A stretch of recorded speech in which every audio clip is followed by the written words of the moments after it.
leave your worries, leave 'em on the doorstep. Life's sweet, just direct your feet to the sunny side of the street.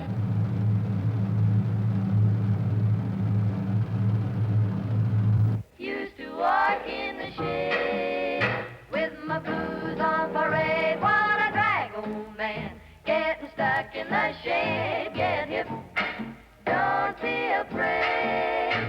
Move it on over, kill yourself in the clover.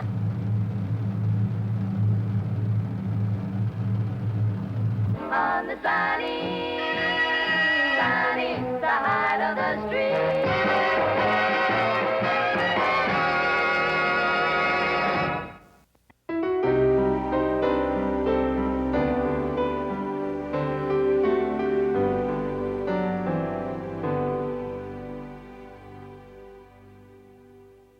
In the 1930s, Americans heard a distant thunder from abroad.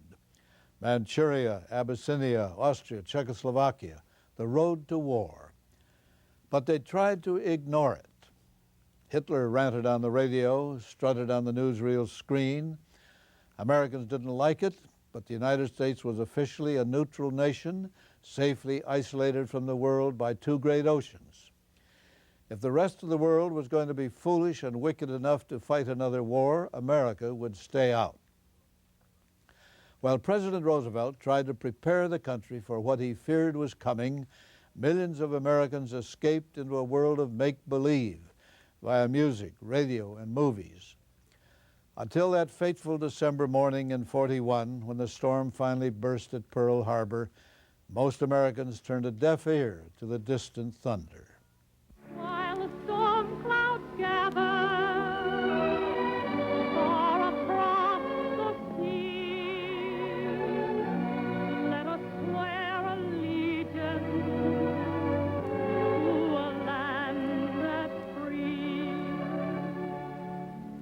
Kate Smith introduced this song in 1939, an anthem for those millions who had fled the wars of Europe to seek a new life in a peaceful new world.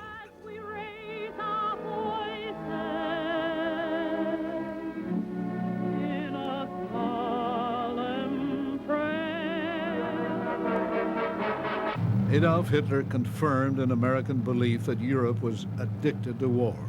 Here was Europe on the march again.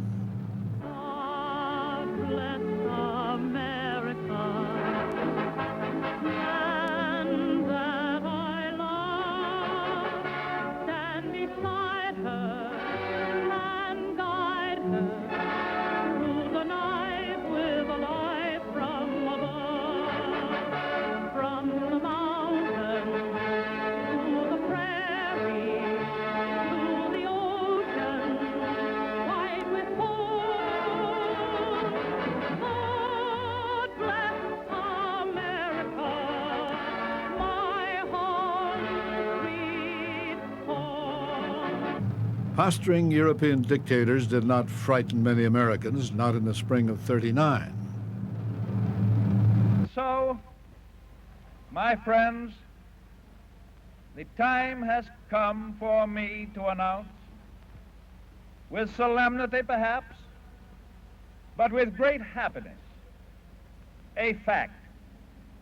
I hereby dedicate the World's Fair, the New York World's Fair of 1939, and I declare it open to all mankind.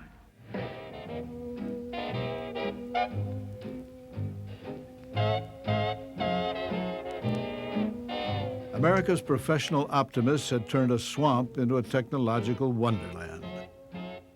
Conceived during the depths of the Depression, the World's Fair presented a dazzling view of a perfect world of tomorrow.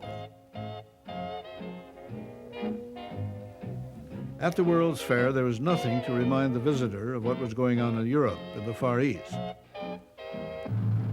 But on the other side of the world, the imperial armies of Japan were pushing deeper into China. Grab your coat, don't forget your hat, but leave your worries, leave 'em on the doorstep. life's sweet. Just direct your feet to the sunny side of the street. Hop on that pitter-pat. You know that happy tune is my step. Life's story. If you dig that beat on the sunny side of the street. Never had the lights of Broadway gleamed so brightly.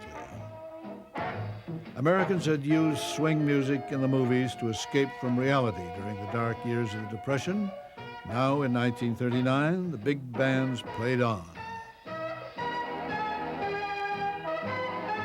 It almost seemed that Americans did not know or did not care what was happening in the rest of the world. But every American movie theater showed a newsreel. And the pictures from Germany made most Americans uneasy. No longer was Hitler seen as an insignificant comic figure. Americans could see that he was more than bluff and bluster. Watching the newsreels, Americans had seen that appeasement only strengthened Hitler's belief that the Western democracies lacked the will to resist him. Without firing a shot, Hitler had taken Austria and then Czechoslovakia. Now he threatened Poland. England and France called halt. They told Hitler they would defend Poland if he dared attack. Hitler stopped just short of war. Americans were slow to realize the full extent of Hitler's ambition. It was hard to believe that one man was actually conspiring to dominate the world. In August of '39, Hitler sent his foreign minister to Moscow to sign a non-aggression pact with the Soviet Union and make a secret deal with Stalin. Russia and Germany would divide Poland between them. Hitler, confident that Stalin would not interfere with his plans, was now free to set the world's agenda. He was looking far beyond Poland. Earlier that summer, the King and Queen of England visited the United States. Many Americans did not quite trust Great Britain. They believed England had tricked the United States into entering a European war in 1917 and would try to do so again. The royal visit was a stunning public relations success. If war was to come, officially neutral Americans would be rooting for gentle King George and his wife, not for Adolf Hitler.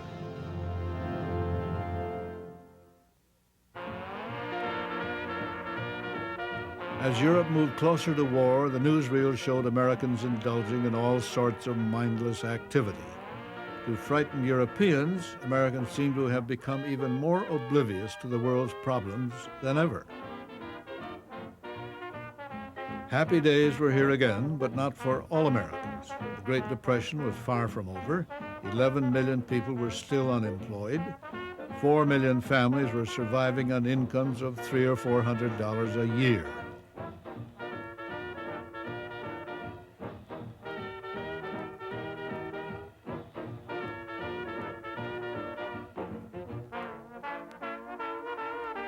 Americans seemed intent on ignoring reality and dancing to songs that made no sense. The dipsy-doodle's the thing to beware. The dipsy-doodle will get in your hair. And if it gets you, it couldn't be worse. The things you say will come out in reverse. Like you love I and me love you. That's the way the dipsy-doodle works. The dipsy-doodle is easy to find. It's almost always in back of your mind. You never know it until it's too late. And then you're in such a terrible state, like the moon jumped over the cow. Hey diddle, that's the way the dipsy-doodle works.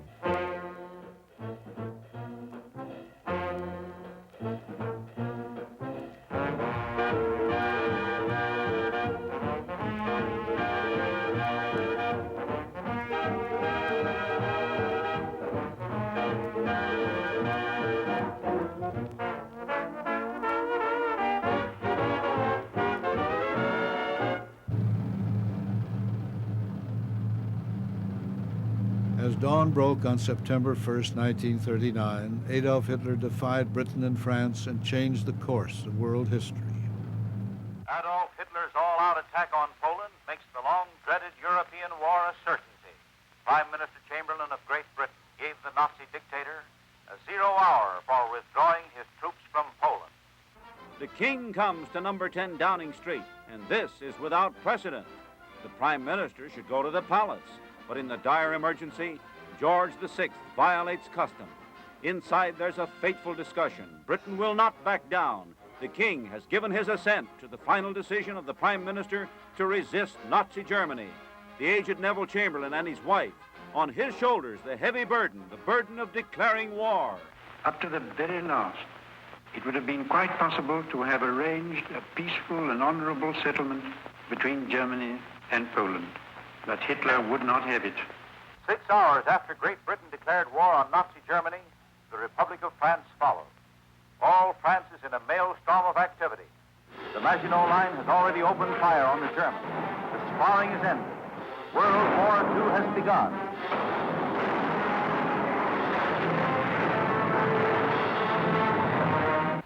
Let no man or woman, thoughtlessly or falsely, talk of sending American armies to European fields. I have said not once but many times that I have seen war and that I hate war. I say that again and again. I hope the United States will keep out of this war. I believe that it will. And I give you assurance and reassurance that every effort of your government will be directed toward that end. As long as it remains within my power to prevent, there will be no blackout of peace in the United States.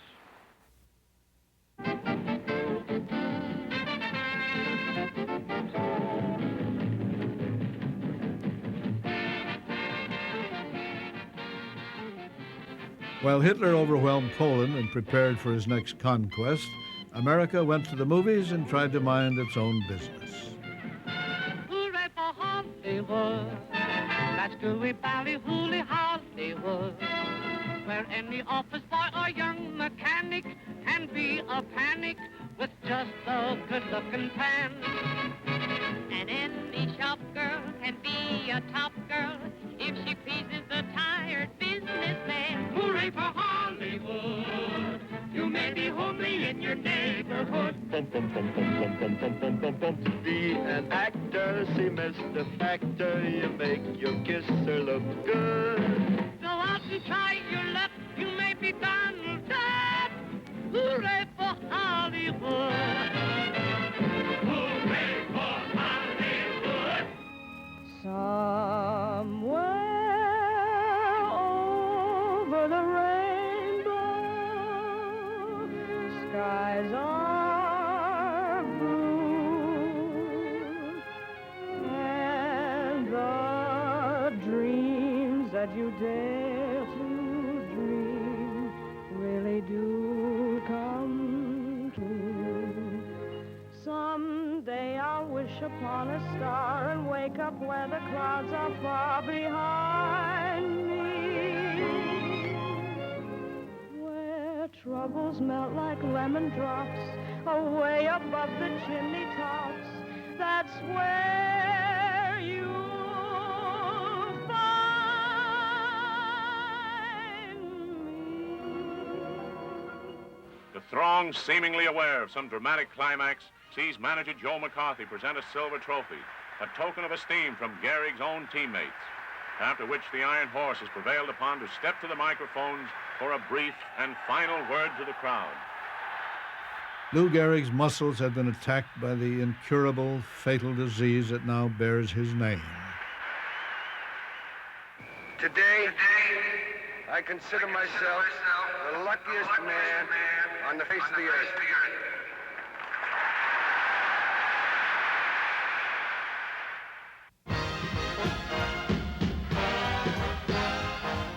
In the United States, if nowhere else, the 40s began with a sense of optimism.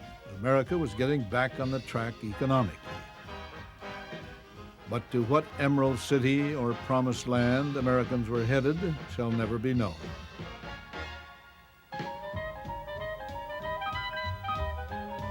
Most Americans, if asked, would have agreed with Lou Gehrig. In spite of anything that was wrong with their country or their personal lives, Americans considered themselves to be the luckiest people in the world.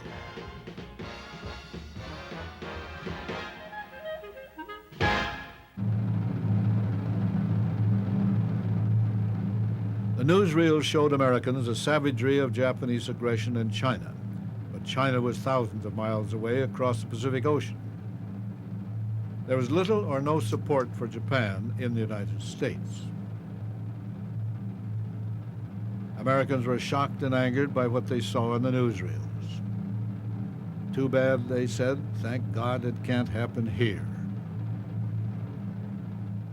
Hi-ho the radio, radio, radio. Hi-ho the radio. The radio to you, wherever you may go, you hear a radio. In a car, at a bar. Makes no difference where you are, there's one beside your bed. In every big hotel, and soon they'll have a radio in every prison cell. With radios and taxi cabs, the driver's life is sweeter, because it makes the passenger forget to read the meter. They're building model houses now with one in every room. A woman shot her husband to the tune of Love in Bloom.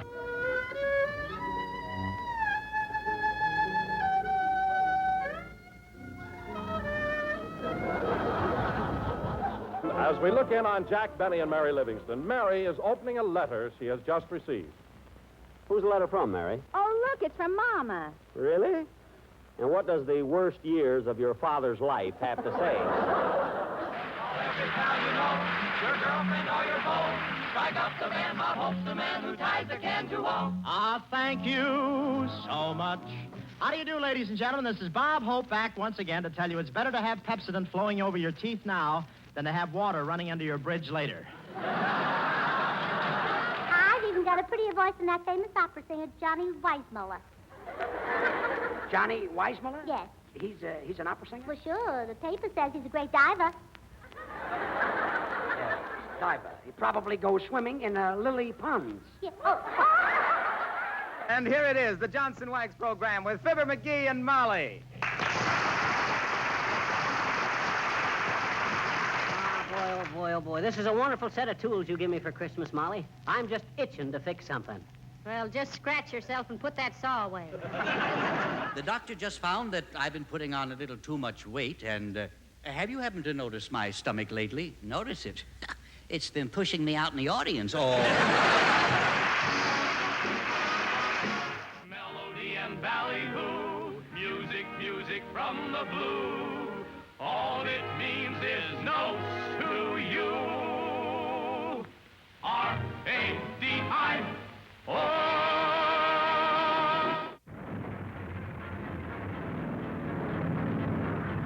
Radio was something Americans shared in common, coast to coast.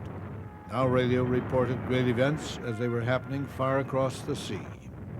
The Nazis are marching ahead at the fastest speed a conquering army has moved in all history. All roads in France are choked with slow-moving masses of refugees. Nazi Stuka dive bombers are strafing and bombing thousands of helpless women and children. Mr. Kelkenborn. Good evening, everybody. Tonight, it seems clearly apparent that the first great phase of the war in the West has been won by Germany.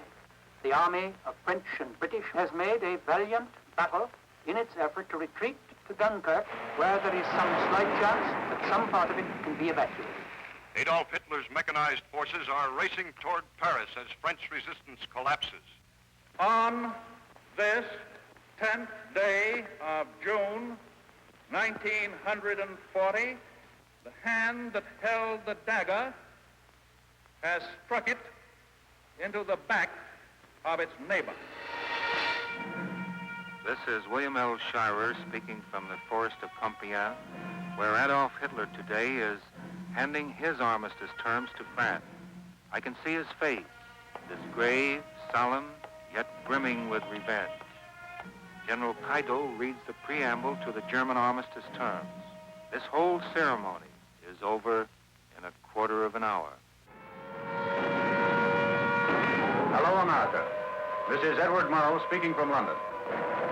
Anti-aircraft guns were in action along the southeast coast today. There were more German planes over the coast of Britain today than at any time since the war began. Americans did not have to wait for the newsreels to see what was happening in England. Radio entertainment had taught Americans to imagine what words described. So the Battle of Britain was fought in millions of American homes.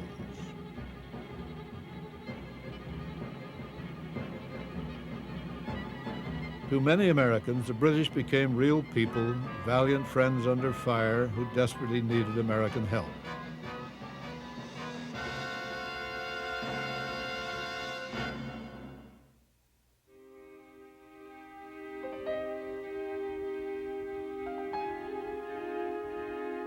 Out in the American countryside on a peaceful Sunday afternoon, it was hard to feel in any way threatened by forces overseas.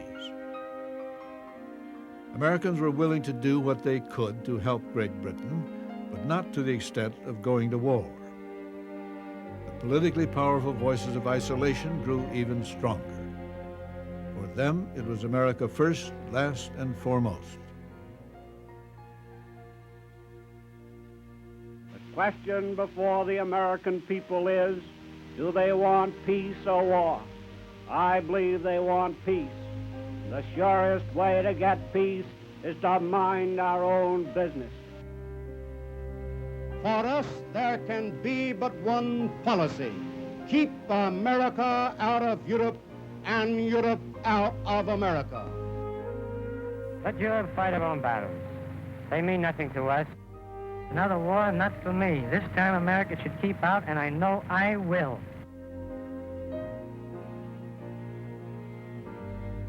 But even most isolationists agreed that given the state of world affairs, the United States should at least be prepared to defend itself. The American peace, which we celebrate today, has no quality of weakness in it. We are prepared to maintain it and to defend it to the fullest extent of our strength, matching force to force.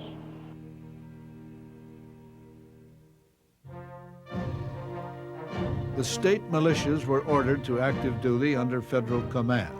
And Congress, under election year pressure, reluctantly approved America's first peacetime draft.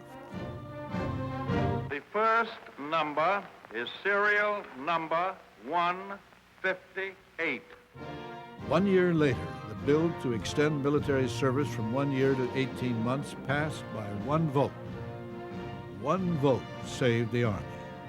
Military equipment was either obsolete or non-existent. If the peacetime draft did nothing else, it showed how unprepared America was to defend itself, much less go to war overseas. Obviously, something had to be done. I ask this Congress for authority and for funds sufficient to manufacture additional munitions and war supplies of many kinds to be turned over to those nations which are now in actual war with aggressor nations. Our most useful and immediate role is to act as an arsenal for them as well as for ourselves. Japanese envoys arrived in November of '41 to talk about peace. They had not been told that the Japanese Navy was sailing in secret and in silence toward the Hawaiian Islands. The duplicity of the Japanese would soon become a permanent part of the American memory, just as the surprise attack on Pearl Harbor would become synonymous with treachery.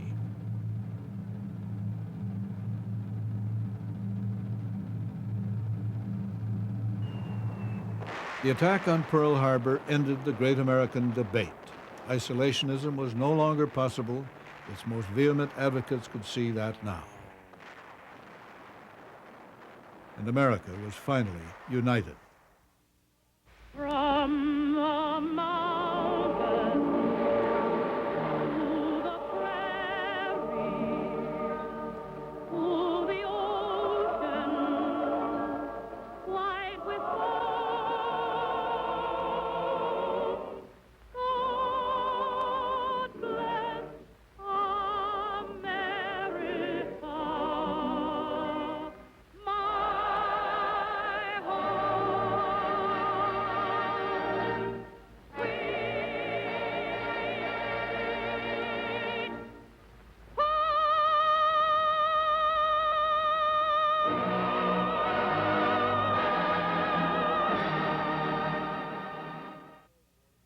The Second World War did not touch the continental United States directly. No American cities were reduced to rubble. No invading army landed on American shores. But the war, no matter how distant, shook the United States to its foundations. The Second World War altered every aspect of American life. It changed the way Americans worked and played, even the way they thought.